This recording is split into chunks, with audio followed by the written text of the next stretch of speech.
Okay, so question number 6 of exercise 7.1 we are going to discuss over here. Okay, now the question says that a point 4 comma t, a point 4 comma t is equidistant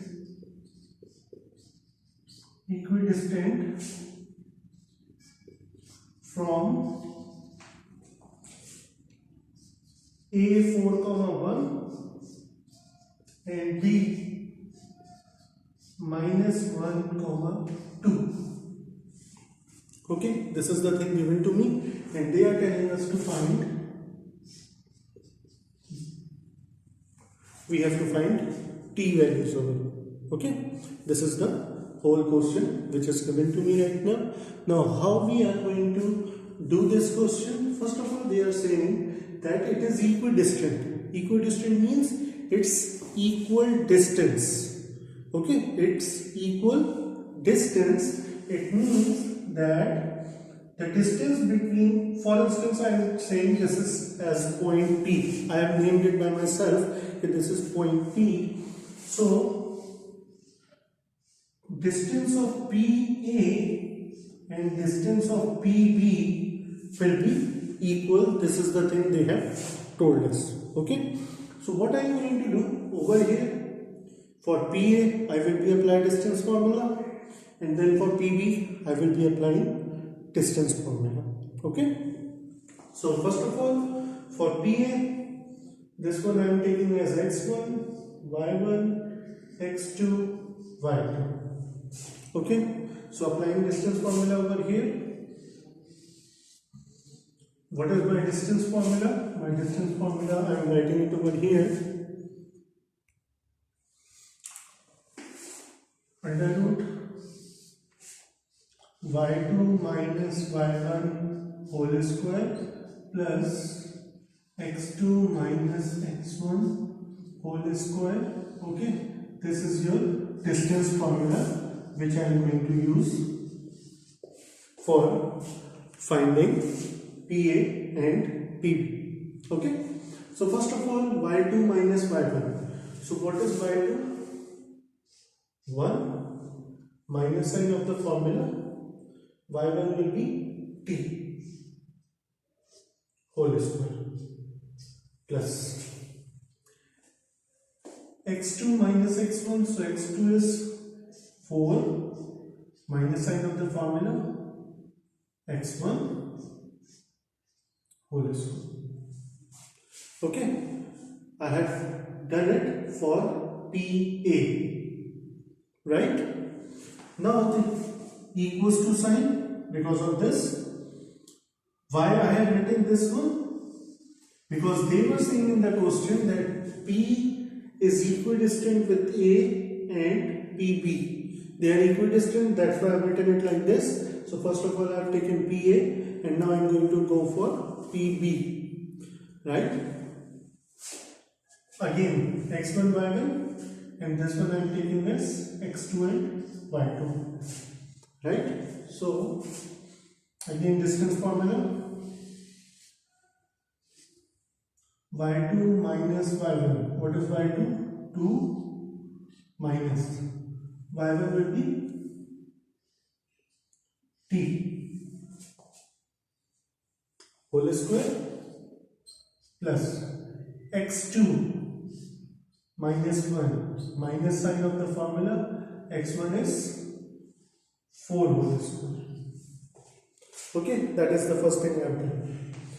Now simplifying it, 1 minus t whole square and 4 minus 4 will be 0. Okay, so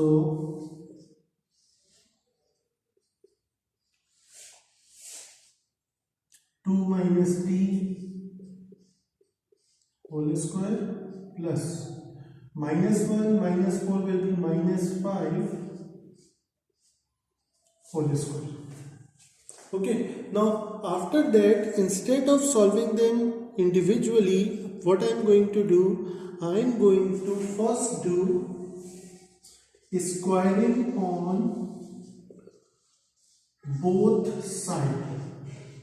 Squaring on both sides. So what will happen?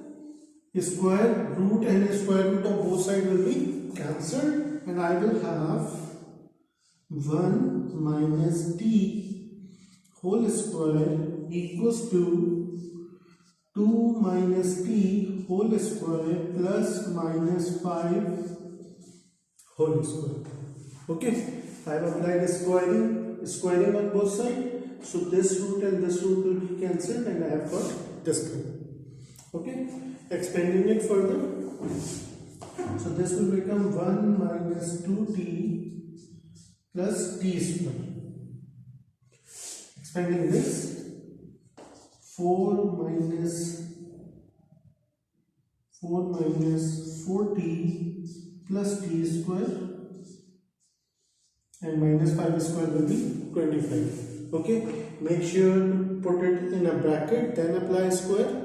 Otherwise, if you will just write it like this, minus 5 square, so the answer you are going to get will be minus 25. Okay, because square will be applied only on 5, not on minus sign, and it is basically bracket minus 5 bracket close whole square. So be careful with that. Okay, now plus t square and plus t square will be cancelled.